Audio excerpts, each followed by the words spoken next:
YouTube? Welcome back to my channel. My name is Iana and you're hanging with the Potted Couple. Today I just thought I would just show you the things that I keep on my plant cart and a couple of things that I like to use with my plants and I feel like help me to be successful with my plant collection.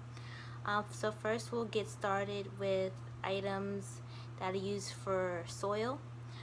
So I don't have my soil here because I keep it in big tubs.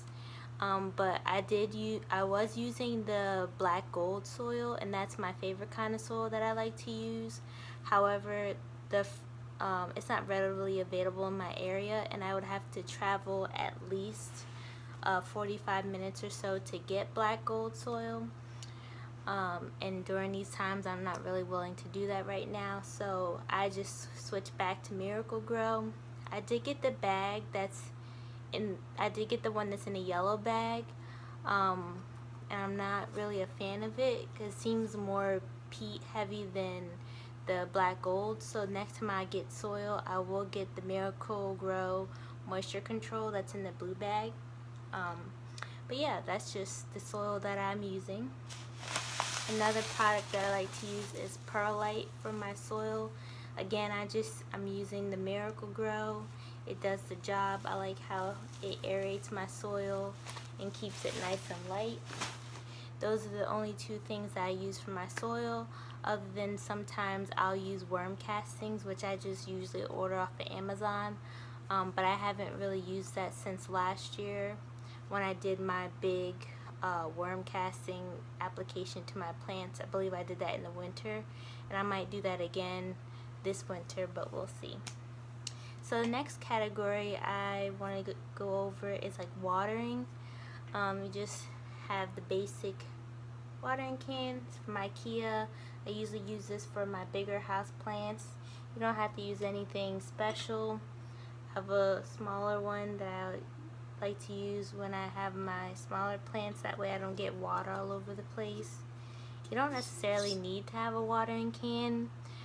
Sometimes I use like those Tavana pour overs, or I'll use like a blender, like the Ninja blender. I just pretty much use anything that's right there. You don't necessarily have to go out and buy a watering can, but you know, just sometimes you could just use what you already have. Secondly, for watering, these are what I definitely love. These are my moisture meters. And it's so weird, like in Delaware we didn't really have moisture meters. Like this was the first one that me and my mom could find when we first started collecting plants like 2 years ago. And we found this at like a Amish plant store. It was really weird, but this is a digital moisture meter. And I relied heavily on this until I found this one, which I got at Urban Jungle. And I think we only got this for like $3, so we both got one. But you can also order these off of Amazon. I do like this one more than I like this one, but I rely really heavily on my moisture meters, you know, just so you don't overwater your plants and, you know, damage the roots and things like that. I also water my plants based on the weight of the pot. You know, when the pots are really light, then I know the soil is dry. Or I also stick my finger in the soil, but I always end up going back to the moisture meter. Like I said, you can find these on Amazon. I think they're like $10. I usually don't get the ones that measure I think it's like sunlight and pH. I just get the basic moisture meter because I don't measure that other stuff. So moving on to fertilizer and or vitamins. This is the fertilizer that I use. This is the Alaskan fish fertilizer. I don't do anything major with my fertilizer. I don't buy expensive fertilizers. This fertilizer you can find on Amazon, but it's a lot more expensive on Amazon for some reason. So I believe I got this at Lowe's and it was like $22. And I got this pretty much at the start of quarantine, and I have a lot left. Like I think it's like I still have like this much left, and I use this pretty much every time I water my plants. I like this because it's a lot gentle on your plants, so you can use it like every time you water. I just pour just a teeny bit in my watering can and I go ahead and water. But this fertilizer is really good for your foliage because it has more nitrogen than the phosphorus and potassium. So it's really good for foliage growth, and I've seen a really big difference in my plants since using it. My plants really love the fish fertilizer. So that'll be my go-to, fertilizer for my plants. It is a little stinky, but I find that when you dilute it really well, then it doesn't smell as bad. The next thing I use for like a vitamin kind of thing is I've been importing a lot of plants this year, so I decided to get some plant vitamins to help my plants transition better, just in case I have to reroot a plant, like if I had to cut the roots off and reroot it, or just to put it in water for the roots to prop back up if they were a little dry. I bought this Super Thrive vitamins. It's basically B vitamins for your plants, and it helps for transplanting and maintenance. It reduces transplant shock. It helps promote vitamin formula, and it builds the plant vigor. So I've also noted a difference with putting my plants in water and getting them back on track after having them shipped from like Indonesia or whatever. But that's also made a difference in plants that need a little bit of extra boost. Sometimes I do spray my plants. I don't spray them that often. I was, since I have a lot of plants that are on the moss poles, I was spraying the moss poles, but I stopped doing that because to be honest, you have to do it all the time. And I even bought this one on the on the recommendation of another YouTuber to keep your moss poles wet, but the water kind of gets all over the place and it ended up being messy, so I don't really do that. But I do have little sprayers just in case.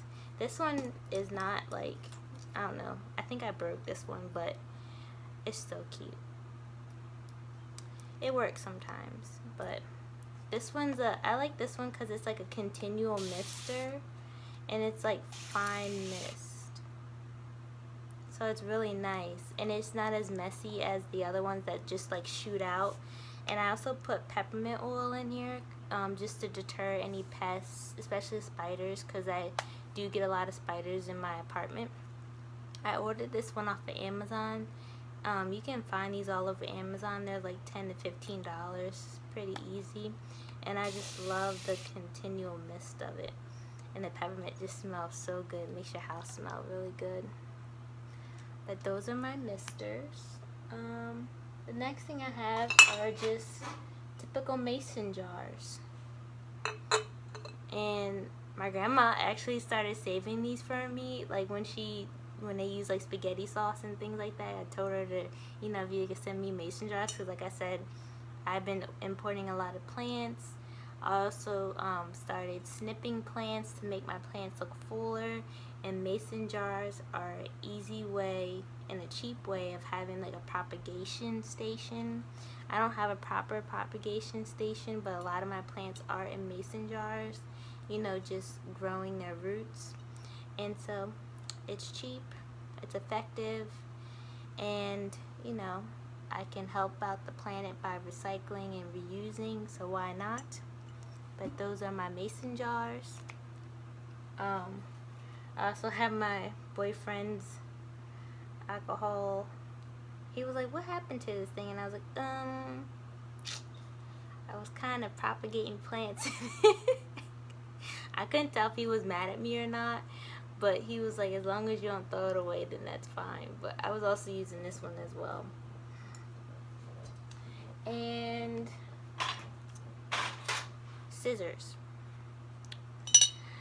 I've watched so many unboxings, and it's so funny that a lot of YouTubers don't actually own like a pair of box cutters, and I'm like one of those people that don't own box cutters, and I just use scissors to open up all my packages. It's hilarious. But I just wanted to note that I just use scissors. this is the truth. I use this to attach my plants to the core poles. This tape is very gentle on the plant. It doesn't cut into the stem or the roots. It lets them, you know, allows them to breathe and give them room. I like that you can also reuse this, so if your plant gets taller or you need to reposition it, I like that you can just easily just, you know, take it apart and you can put it on another piece. Or if you happen to cut it too short, then you can just stack one piece on top of the other one. I do that often so that way I don't have to waste this. And you can find this at like your Lowe's and Home Depot. It's also available on Amazon. They're about $3 to $5, so it's not, you know, gonna break the bank. And this lasts for a pretty long time. Even after making all my moss poles, I think I made about 7, and I still have a good amount to go, so this is good stuff. What else? I have cakey paste. This I just started using. I would have to do a video on this. I put this on a couple of my plants. Mainly, I noticed that I put it on 2 of my Aglaonema. You put this on like the node of the plant and you'll either, you know, grow a new bud or you'll grow a new set of roots. I put it on one of my Aglaonema stripes and there is like growth coming out of it. Although it's very slow, it is very noticeable. So maybe I'll do a video on this. I did put on a couple of my monsteras, but honestly they were growing so fast that I couldn't really notice a difference. So I might have to look into that too. I just have to double check of where I put it on the plant. I did take pictures, so I'll just have to check on that before I make a video, or I'll just start a whole nother experiment. But I did try this. This is usually used on orchids to clone the orchid or get another, you know, bud, but I did see that a lot of people use it on aeroids too. And then I have also used twine on my core poles to tie the material onto the pole. I use bamboo stalks. My twine is currently in my macrame stuff, but I do use that just to, you know, wrap around my core poles when I make those. And then I use these little I don't even know what you call these. These are like the liners for the hanging baskets. You can just get these at Lowe's or Home Depot. They're about $2, and this is the material that I use to make my core poles. I find it to be a lot cheaper and sustainable than buying poles on Amazon. I was gonna buy a bunch of poles on Amazon. I was gonna switch from the moss poles that I forget the brand that I don't. It's like the brand that has like the netting and then you attach the pins. I switched from that one because I hate that brand. Like after a while the moss on the inside starts to shift down, and then when you go to extend it, it gets wobbly, like it's not as stable. But then I saw that, you know, Amazon has a new set of core poles that you just stack on top of each other every time you want to extend it. But honestly, with some of my plants, especially my monsteras, it was just gonna cost me way too much money to be able to buy, you know, so many poles of those, because you can get a 4-pack for, I think it was like $24, but I would need a 4-pack just for like one plant, and that was like my shortest monstera, so that wasn't really gonna work out for me. So this year I decided to make my own poles. I just went and got these core liners. Like I said, they were at the big box stores for about $2. I got the twine. I believe the twine was like $3. And I just got a pack of the 25 bamboo sticks that you can get at Lowe's or Home Depot. And that was like $5 or $10. And I started making my own poles this year. Like I said, I think I made about 7. It's probably more than that. I also need to make a couple more because my plants have outgrown those poles, and I need to switch them out and rotate them, so that way, you know, my plants will be climbing the poles and the leaves will get bigger and bigger and have something to hold on to. So those are all the plant supplies that I use.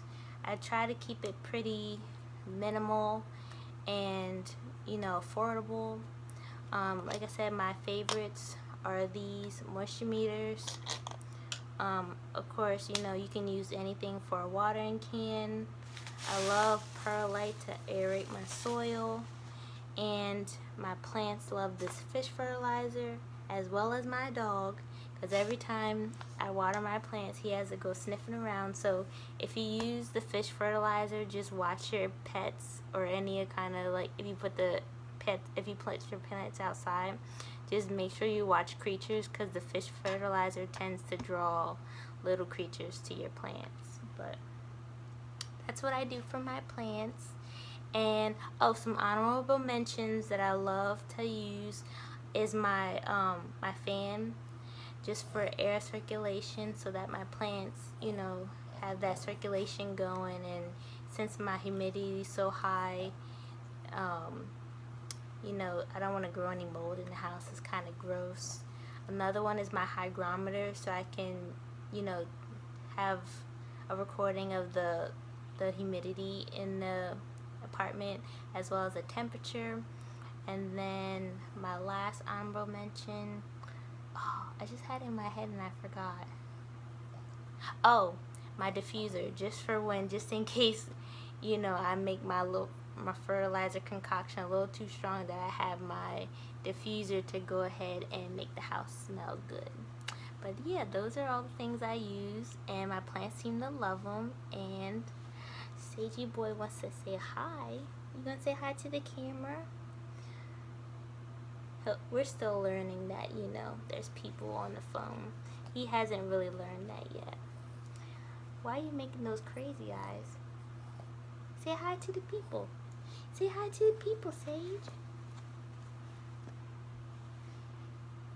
He's had dinner, so he's not really feeling it. You wanna say hi? Say bye. Alright, so since he don't want to be social right now, we're going to check out, and I'll see you in the next video. Bye.